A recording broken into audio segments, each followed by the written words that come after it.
On peut gagner 20 ans de vie en modifiant son alimentation? Ah, c'est énorme parce que 30% de calories en moins, c'est 20% de vie en plus. Si vous mettez pas le bon carburant comme il faut, ben c'est très simple, vous ne ferez pas de vieux os. C'est très, très pratique, vous savez. Prenons quelqu'un, mettons, qui a 60 ans. Connaissez-vous beaucoup d'automobiles qui ont 60 ans et qui roulent tous les jours? Il n'y en a pas beaucoup. Et pourtant, c'est de l'acier.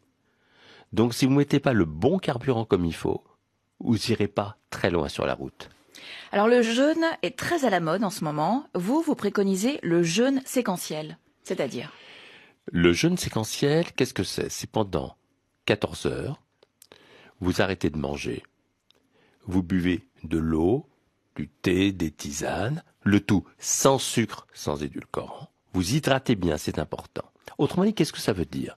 C'est 2 repas au lieu de 3. Ou 1 repas éventuellement. S'il n'y a pas de contre-indication, d'autres médecins traitants. Alors qu'est-ce que ça veut dire? Ça veut dire que, vous savez, à chaque seconde, on produit 20 millions de cellules pour remplacer nos cellules usées ou mortes.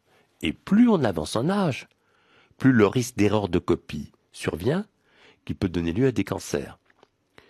Eh bien, on s'est aperçu que quand on jeûne de cette façon-là, on renforce son ADN et on fait moins d'erreurs de copie.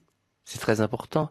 Vous savez, toutes les religions du monde, depuis le début de l'humanité, parlent de jeûne comme un message du fond de la nuit des temps. Bouddha, d'ailleurs, prenait qu'un seul repas par jour. Quand on jeûne, on lutte contre notre obsolescence programmée. On laisse au corps le temps de se régénérer, de se réparer. Et si vous voulez, ce moment est très important parce que c'est comme si on réactivait une mémoire biologique ancienne. On connaît une durée maintenant. 14 heures, c'est le moment où le sucre, le cholestérol, l'inflammation chute.